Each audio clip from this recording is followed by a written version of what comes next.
हमें एक सीक्वेंस दे रखी है और हमें फाइंड आउट करना है उस सीक्वेंस से एक अनदर सीक्वेंस सिग्मा एन बनाई गई है जो इस तरह से है S1 plus S2 plus and so on up to Sn divided by n। यहाँ पर आप इसको एवरेज भी देख सकते हैं, एवरेज या मीन देख सकते हैं इसको।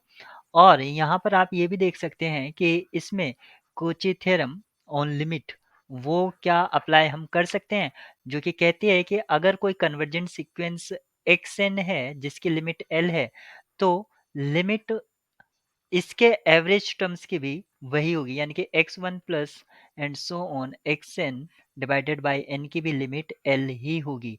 लेकिन यहाँ पर आप देख सकते हैं ये फॉर्मेट कुछ इसी तरह का दिख रहा है, लेकिन क्या इसकी लिमिट वैसी ही होगी?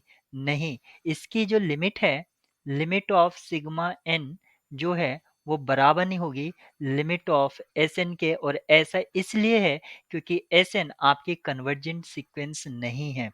आप यहाँ पर Sn को as a sequence of partial sum देख सकते हैं, तो उससे जो जनरेट होगी एक सीक्वेंस जनरेट कर सकते हैं और वो कन्वर्जेंट नहीं होगी, तो यहाँ पर हम इस कंसेप्ट को अप्लाई नहीं कर पाएंगे।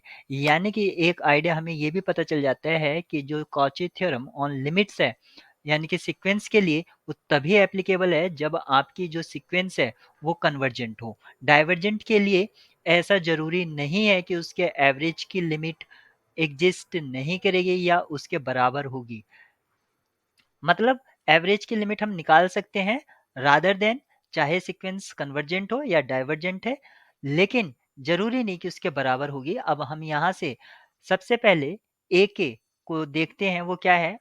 ए के हमें जो मिलेगा वो 1 और -1 दो तरह से देगा। -1 तब मिलेगी जब k-1 की जो वैल्यू है वो ओड होगी, और k-1 की वैल्यू जब इवन होगी तो हमें पॉजिटिव 1 मिलेगा। अब हम यहाँ से जो सीक्वेंस ऑफ पार्शियल सम यानी कि S1 को फाइंड आउट करते हैं। S1 होगा हमारे पास A1, और A1 की अगर मैं वैल्यू निकालूंगा तो वो क्या होगा, -1 रेज टू द पावर 1 -1, यानी कि 1 की पावर 0 या -1 की पावर 0, यहाँ से 1 वैल्यू मिलेगी। ऐसे ही अगर मैं S2 निकालूंगा तो वो क्या होगा, A1 प्लस A2। A1 की वैल्यू 1 है और A2 की वैल्यू जो मिलेगी यहाँ से -1 मिलेगी, और फाइनली रिजल्टेंट आपको 0 मिलेगा। इस तरह से आप यहाँ पर जनरलाइज कर सकते हैं कि S1 आपको 1 मिलेगा, S2 आपको 0 मिलेगा, S3 आपको 1 मिलेगा, S4 आपको 0 मिलेगा। यानी कि 1 0 1 0 इस तरह से ये आपको सीक्वेंस ऑफ पार्शियल सम ये मिल रहा है। अब हम इसके एवरेज की बात करते हैं जिसको हमने सिग्मा एन से डिफाइन किया है। अगर मैं यहाँ पर लिखता हूँ 1 प्लस 0 प्लस 1 प्लस 0, और ये इसी तरह से अगर मैं लिखता हूँ डिवाइडेड बाय n, यानी कि अब मैं जो सिग्मा n है इसको ब्रेक कर लेता हूं दो पार्ट्स में, जब n की वैल्यू इवन होगी और जब n आपका ओड होगा। जब आपका n इवन होगा, इवन केस में आप यहाँ पर देख सकते हैं कि ये सारी टर्म्स इसकी हाफ टर्म जो होंगी वो वैल्यू देंगी, यानी कि कंट्रीब्यूट करेंगी, क्योंकि जीरो का रोल वहां पर जीरो ही रहेगा, कुछ भी नहीं होगा। और वहां से जो सम आएगा वो क्या आएगा, वो हमें मिलेगा n/2, और डिनोमिनेटर में भी n था, और हमें इसकी लिमिट देखनी थी।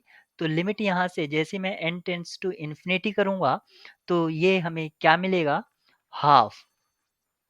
अब मैं ओड के लिए देख लेता हूँ। जब हमारा n ओड है उस केस में हमें एक एक्स्ट्रा टर्म मिलेगी, यानी कि n/2 तो मिलेगा ही, प्लस 1, और डिनोमिनेटर में n है। अब हमें इसकी लिमिट चेक करनी है। जब n इन्फिनिटी को टेंड्स करेगा तो ये हमें क्या मिलेगा, 1/2 प्लस 1/n, और इन्फिनिटी को टेंड्स करते ही इसकी लिमिट हमें हाफ मिलेगी। तो आप यहाँ पर देख सकते हैं जो सिग्मा n की लिमिट है वो आपको 1/2 यानी कि 0.5 मिलेगी।